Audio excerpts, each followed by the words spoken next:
All right, my man. State your name. Let them know you on Nickavelli TV. What's going on, people? My name is LJ, a.k.a. Sniz, and you're watching Nickavelli TV. That's what's up, man. Talk to me, man. How long you been a Knicks fan? I'm a 30-season Knicks fan. 30-season Knicks fan. 1989-90 season. The first game I watched was Game 5 in the Boston Garden against the old Celtics with Bird, Ainge, McHale, and Parrish at the end of their prime. Okay. And I watched Ewing drop 31 points. Okay. And grab 19 boards. Now, you going back. We didn't get a chip then. No. Still ain't got a chip now. No, hell We ain't no. have a chip since 1973, since Richard Nixon was getting investigated for Watergate. Damn. That's historical context. Damn. Now, you're a diehard. Yeah, man. You go through the trenches. Yeah. Good times and bad times. Unfortunately, it's been more bad times than good times. Let's talk about the squad today. That's under the coach, Fizdale. We are now 2-8. Yeah. Yeah. 2-8. 2-8. And just about half of those losses are by 20. Okay, now Think we're about gonna get down with individual players. How you feel about a player like Kevin Knox?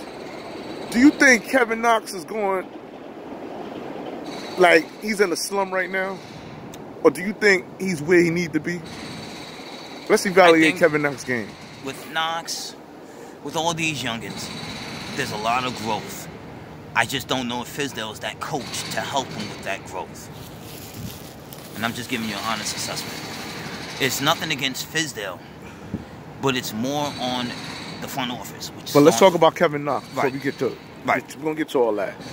Like I said, Kevin Knox has a lot of growing to do. A lot of growing to do. Do you think he's progress? Flashes. I think he's progressed a little bit, but I think he still has a ways to go. Okay, and when you say he has a ways to go, better shot selection, maybe work on his defense a little bit, and I would say confidence.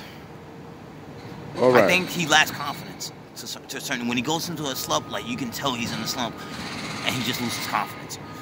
But when he gets back on his twos, you know, he starts to get his confidence a little bit, but then he goes right back to the slump, he loses his confidence again. All right. R.J. Barrett, feel the same way with him? It's only a rookie. I'm still, I still got to see. But aren't you impressed with the way he's been moving so far? Some said. I think so, yeah. I've liked what he's done so far. I mean, he's slapped off a little bit, but I like what RJ has done so far this year. But yeah. like I said, you know, with all these young players, RJ. Now, do you Knox, think he should continue to play the 2 position or put him at the 1 as a point guard? Knicks need a point guard, man. Yeah. Badly. I agree. Like, we haven't really been, that spot hasn't really been. Well, not since Charlie Ward and, God forbid, Chris Child days. I don't even count Stephon Marbury. But, I play him at the 1 for now until you can figure out what you're going to do with Ntilikina and Dennis Smith Jr. Now, when you talk about them 2 point guards, Dennis Smith Jr. and Frank Ntilikina, if you had to toss up, who would get the spot? If it came down to them 2 point guards, who would you see starting? Who would be on the bench? Or who needs us to get the fuck out of here? Like, enough is enough. Personally, I don't think we should ever got rid of Trey Burke. I agree. The question mark is still out there for Ntilikina, but he hasn't gotten much playing time until most recently. And Dennis Smith Jr. I haven't seen since the beginning of the season. So it's a toss-up between those two, but I have to go with Ntilikina because... You like Frank Ntilikina as the point guard for the Knicks? I like the fact that he's a defensive point guard. We need somebody that can defend the 1 and the 2. But at the same time, we need somebody that can run the 1. And he's not a good shot selection type of guy. Not to mention, he's not a good shooter. And he could work on, you know, running the offense. Now, let me ask you this, brother. Don't Dennis Smith Jr. run the 1? He's supposed to. But don't he put up more points than Frank Ntilikina? Yeah, but he doesn't play defense either. Okay. But That's what I'm saying. But is his defense... Damn if you do, damn if you don't with those 2. Okay, but this is the million-dollar question. Is Dennis Smith Jr. defense as bad as Frank Ntilikina's offense? I would say yeah.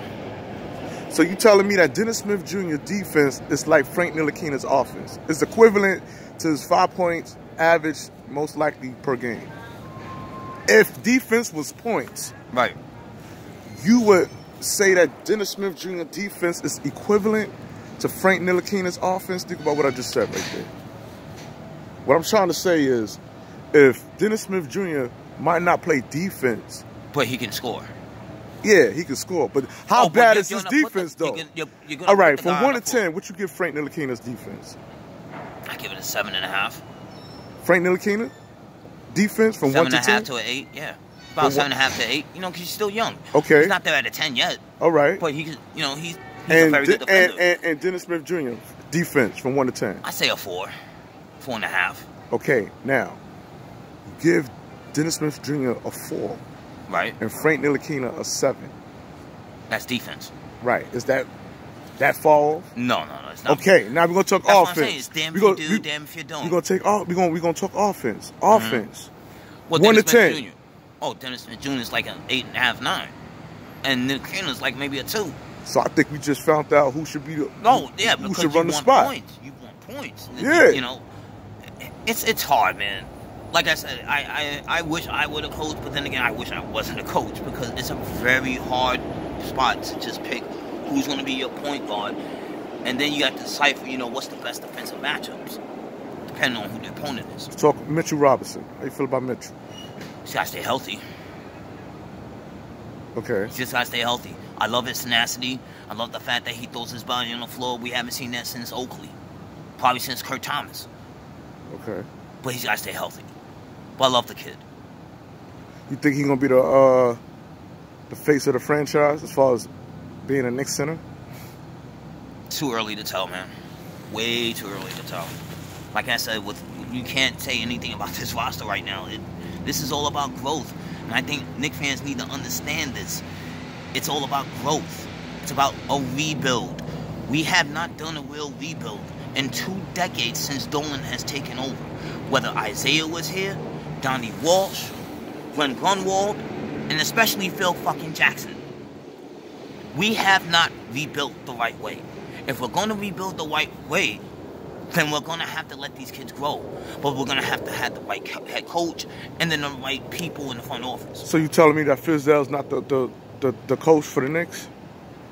Right now he's under fire, man. And this is his 2nd year. Right. 2-8. Right. He's already in the hot seat. Right. Players trying to defend him, saying, we ain't going to sit here and let Fizdale take because you have to, these are young kids, man. For some of them, that's their first head coach in the NBA. It's tricky, but it's not all Fizdale's fault. This starts with the front office. This starts with the organization, because they are finally getting it now. After 2 decades and seeing KD go to Brooklyn, now they get it. You want to see medical reports. Like you didn't pay attention to the medical reports from Phoenix when Amari Stoudemire was trying to get that 5-year, $100 million contract. Or you didn't pay attention to Denver when they told you about Antonio Middice. But you still made that trade and sent off Camby, Nene, who was the pick that year, and Mark Jackson. But I digress. That's the problem. We waited too long to finally wake up and realize if we're going to be relevant, if we're going to attract free agents, or if we're going to be just a good basketball team, we have to do it the right way. We have to be patient, and we have to really rebuild. Because if we don't, it's going to be the same old shit over and over again. You saw that as a cycle. Every time they tried to do the quick fix, look what happened. They got 1 playoff series win in that 50-win season. And they got lucky enough not to blow that 3-0 lead to Boston. J.R. Smith, ring a bell? I feel you. But I gotta cut this short because I gotta run to work. All right, so 5 minutes. 5 more minutes. Was you in tune when the Knicks beat the Dallas Mavs?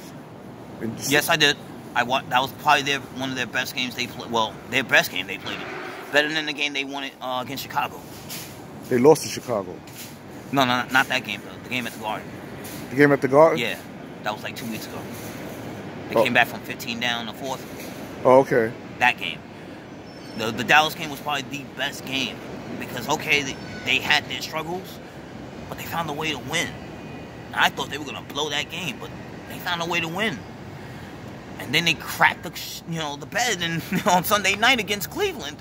And that's why Marcus Morris said LeBron is, too. No LeBron, no.